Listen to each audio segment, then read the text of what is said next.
बेटा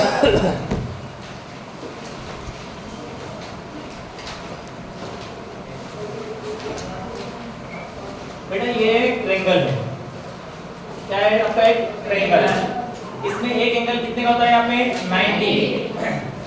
trigonometric ratio उसी triangle में अप्लाई होते हैं जिसका एक एंगल कितना होता है 90। 90 से कम या 90 से ज्यादा अगर किसी ट्रायंगल में एंगल बना हुआ है तो उस ट्रायंगल के अंदर ट्रिग्नोमेट्रिक रेशो काम नहीं करेंगे।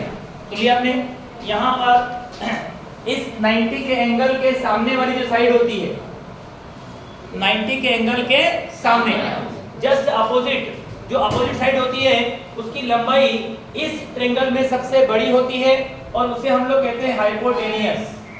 क्या बोलते हैं इसको हम लोग? हाइपोटेनियस। ठीक है। इसके बाद 90 का एंगल जिन दो साइड के बीच में बनता है, 90 का एंगल जिन दो साइड के बीच में बनता है, तो अगर आपने थीटा की वैल्यू यहाँ डिनोट कर दी तो थीटा के सामने वाली साइड, एक्यूट एंगल के सामने वाली साइड, इसके जस्ट अपोजिट जो साइड होगी वो हमेशा कहलाएगा परपेंडिकुलर। क्या कहलाएगा? परपेंडिकुलर। इसके सामने वाली साइड क्या कहलाएगी बेटा आपकी? परपेंडिकुलर। और इस जो बचा हुआ साइड है वो कहलाएगा आपका बेस। क्या कहलाएगा? बेस। आप लोग कहेंगे सर हमेशा हम परपेंडिकुलर इसको ही मानेंगे क्या? क्या हमेशा इसको परपेंडिकुलर मानना पड़ेगा? तो ऐसा नहीं है। अगर मैंने ट्रायंगल चेंज कर दिया, ट्रायंगल आपका इस प्रकार का बना दिया, इसमें बनाया ये एंगल कितने का बेटा यहाँ पे 90, कितने बनाया 90, और थीटा को मैंने अगर यहाँ दर्शा दिया है तो उस कंडीशन में 90 के एंगल के सामने जस्ट अपोजिट में जो साइड है उसका नाम क्या होगा? हाइपोटेनियस। क्या नाम होगा उसका? हाइपोटेनियस। और एक्यूट एंगल के सामने वाली साइड क्या कहलाएगी? परपेंडिकुलर। क्या कहलाएगा? परपेंडिकुलर। और फिर ये बन जाएगा आपका बेस। क्या बन जाएगा? बेस।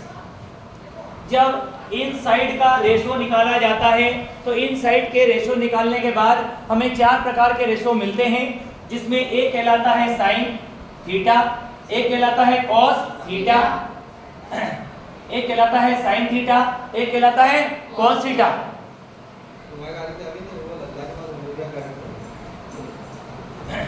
साइन थीटा, फिर क्या आएगा आपका? Cos theta. ठीक है।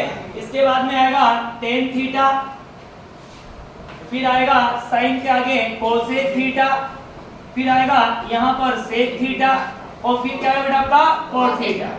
तो छह प्रकार के रेशो निकलते हैं, sine cos tan, cosec sec cos, sine cos tan, cosec sec cos. समझे आप लोग? यदि तुम निकालते हो साइन थीटा, उसके लिए रेशो बनेगा perpendicular upon hypotenuse, perpendicular upon hypotenuse, P upon H। ठीक है। इसके बाद में क्या निकालेंगे हम लोग? cos। तो cos का आएगा P अपॉन H। टेन का निकालोगे क्या आएगा? P upon B। क्या आएगा? P upon B। अब साइन का उल्टा होता है कोसेक, साइन का उल्टा हो जाएगा कोसेक। तो जब साइन में लिखा अपने P अपॉन H तो कोसेक में लिखना पड़ेगा H अपॉन P। cos में लिखा है B अपॉन H तो cos का उल्टा क्या होता है? sec। तो क्या लिखना पड़ेगा आपको? H upon B।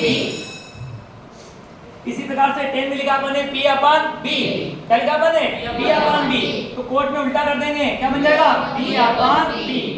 इस प्रकार 6 फार्मूले बन गए किसके? साइन, कॉस, टेन और यहाँ पे कोसेक, सेक और कॉस। समझे आप लोग? इनको याद करने का ट्रिक होता है, सबसे ऊपर लिखेंगे साइन, फिर लिखेंगे कॉस, फिर लिखेंगे टेन। साइन का उल्टा कौन होता है बेटा आपका? कोसेक। कॉस का उल्टा कौन होता है आपका? सेक। टेन का उल्टा कौन होता है? कॉस। तो इसका पंडित बद्री प्रसाद हर हर बोले, पंडित बद्री प्रसाद हर हर बोले। ये जो रेशो आएंगे P upon H sine, H upon P cosec, B upon H cos, H upon B sec, P upon B tan और B अपॉन P कॉस। समझे आप लोग? तो ये 6 रेशो आपको याद होना चाहिए। इतनी बात समझ में सभी को? एक चीज की पहचान करते आना चाहिए, परपेंडिकुलर किसको मानेंगे? एक्यूट एंगल के सामने का साइड, एक्यूट एंगल के सामने का साइड क्या कहलाएगा? परपेंडिकुलर।